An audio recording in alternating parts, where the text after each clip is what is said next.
Hello and welcome to Let's Talk. I'm your host, Brittany Freeman. Today I'm accompanied by the lovely Tracy Lurvey. She's my real estate go-to expert.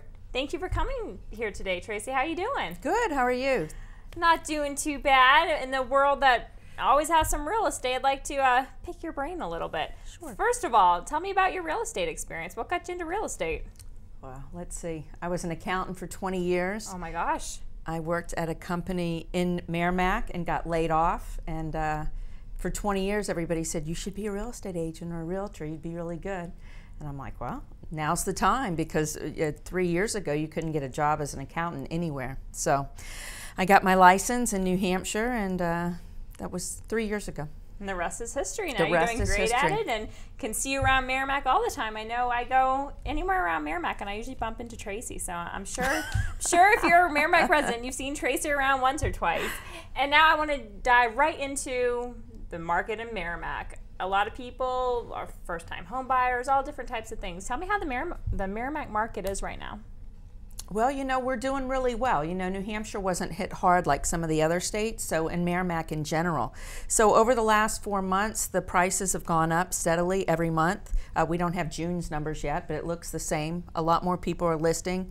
Houses are selling. So it's a good time to buy. That's a great thing. It seems like, you know, Merrimack is such a great town. People are still wanting to come to Merrimack, so we keep saying, keep coming, keep That's coming. right. We want you. And you were telling me about the average selling price. You said it was around $200,000. Mm-hmm. And has that gone up, or has it been around $200,000 for a while? It's been around 200. What's really happening in this type of market, even though it's gone up in the last 4 months, what happens is around that 200 to 220, if you have that house that is just clean and has curb appeal and it's in perfect condition, it'll go in a day or two. Well, now I want to pick your brain a little bit from a seller's point of view. So let's say, hypothetically, I have this house and you know what? The kitchen needs a little bit here or there. Or maybe this area needs a little bit here or there. What are the most important areas to fix up? Because let's say you don't have a lot of money to necessarily put into it, like putting in a whole new kitchen or a different area of the house. What are the most important areas to focus on just to fix up when you want to sell to make the price go up a little bit? The bathroom and the kitchen. Yes. But, you know, there are things you can do in your kitchen. You can change the knobs and update them. If if you have a kitchen that's a little dated and you go to Lowe's or Home Depot or wherever you want to go, and you can just change the knobs, and it really changes, you know, the appeal of your kitchen and your bathroom. Wow. But declutter, clear those cabinets. You know, clear all that stuff off and hide it in the cabinets, although people will always still look in your cabinets. Oh. So those need to be neat too. So when people are going to your open house, they're going to open up your cabinets and go through it? We won't let them, but if you know, we can't control what happens. No, I don't blame them, because you want to know what the house looks like. You know, it's all part of it. I mean, I know I've been on plenty of the different websites looking for homes before, and it's nothing worse when you go and look at the pictures and they have a whole bunch of roosters in a corner or this or that. It's great if you love them, but not everyone might have the same style as you, so that's why I guess it's better just to clear out the majority of it, so that way people can envision what they want, because isn't that the biggest thing? People are trying to envision it is, and that's life. Why you might not want to take pictures down of your family, but you don't want people stopping and staring at your family because they're not envisioning their family being there. So people really don't like to take those family pictures down, but that's one of the biggest things, is put them away and pack them early. Well, that's very good to know. And in general, when do you think the best time is to buy, and when is the best time to sell? Is there, you know, any type of, does it coincide with the season, or is there any particular time that's better? School, it coincides with school. So most people, the spring market is the biggest market of the year.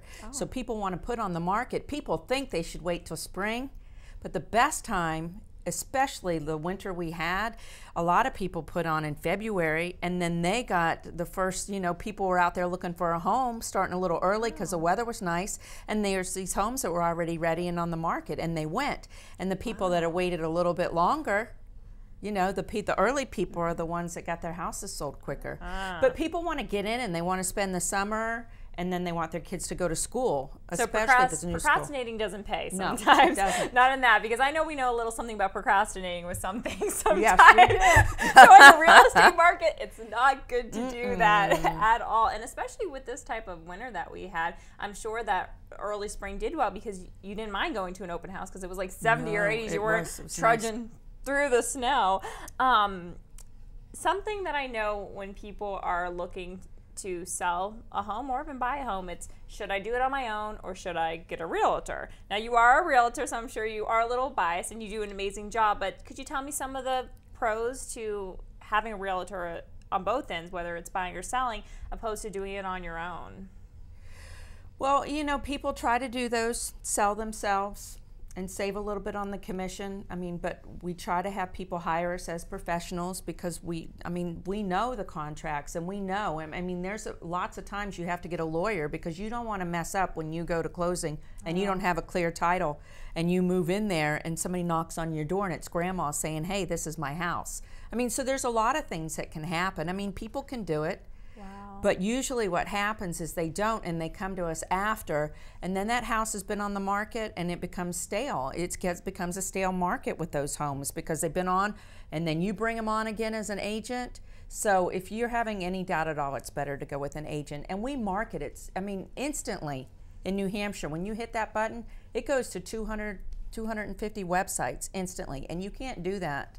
It makes such a difference because it does. I have looked at homes before where it's for sale by owner, and then you get, you know, the lovely, you know, older lady who wants to show you her home, and, you know, this is where I gave birth to my child, and this, you know, tell you all the different stories, and it's so great to hear those stories, but it's not the same as when you have a real estate agent that's going to tell you how much the taxes are, you know, what the square footage is, all this nitty gritty that a real estate agent knows, opposed to, you know, just, and this is where I like to plant, you know, my garden. You know, it's a completely different perspective. So, I mean, it really is. I personally, I think it's worth the commission to have a real estate agent.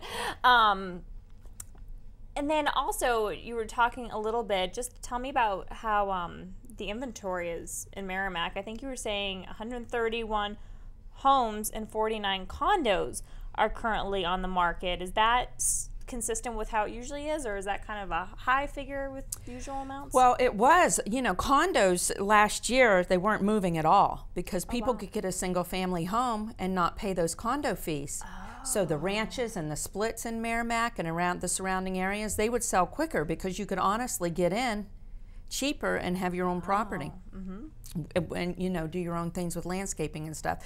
And so the market for condos was way up, and it was like 9 months. If you didn't list another house today or another condo, you could go 9 months before you'd run out. Now it's at 5 months, and homes are at 5 months. So condos are coming back a little bit because prices are going up. And the condo fees are still higher than they were, but, you know, some people don't want to do the lawn work and things. So it's becoming more of a balanced market. Especially, I think, you know, different age brackets. If you are someone that's in the elderly bracket, a condo, I think, is so much easier because you don't have to worry about shoveling or getting your driveway plowed or, you know, doing the maintenance work. I know, at any age, I don't think we like doing the lawn or the roof. That's right. Never mind that age group. I think I can second that one right. Yeah, I don't want to do the roof. And just completely on a separate note, being, I know you like a little bit of shopping. Tracy and I share the joy of shopping a little bit. And there's a little something called the outlets that are new to Merrimack. Tell me how you feel about the outlets. I love the outlets. I'm a shopper, but I mean, I don't think it could get any better. I mean, they had 800 new jobs. And if you ask anybody in high school right now, in Merrimack High School, where are you working this summer? They're at the outlet malls. They're at a safe place. They're working at these great new places. And I think it brings all this business to Merrimack, and I think it's another great reason to move to Merrimack. There's 4 new restaurants coming in over there that are sit-down restaurants. There's the new Holiday Inn Express. I mean, it's going to bring a lot of action into Merrimack, and I think we needed a little bit more action. Yes, I'm hoping it's definitely, from the real estate point of view, it's going to affect the other areas in Merrimack so much, especially the retail. We also have that other hotel that's over near Cinemagic that is currently for sale, and you know, hopefully another hotel will go into there, and then we do have the new is the Holiday Inn, and then I'm just really hoping that all the other small vacant places are just going to boom with this. And you were talking about the teenagers now are going to have jobs. that helps us go green a little bit because they're not going to have to drive further to other jobs. That's right. So we keep it right here, keep it green, and help with the environment and get some money in their pockets too. So it's a That's win-win. right. It's a win-win for everyone. And plus, it gets them out of the house for a few hours. And they get a 40% discount, I think, so that saves us no. money for back-to-school shopping. Oh my gosh! See that? I worked retail for a small amount of time, and when you work retail, I feel like all the money goes back into there. So I didn't make any money when I did that personally. So I always tell teenagers, I'm like, work at a store that you don't like the clothes at, because if not, you're gonna buy everything there. If you're like me, you buy everything whether you Regardless. work there or not. That's right. Well, Tracy, thank you so much for being on the show today, and we will see you next time on Let's Talk. Thank you.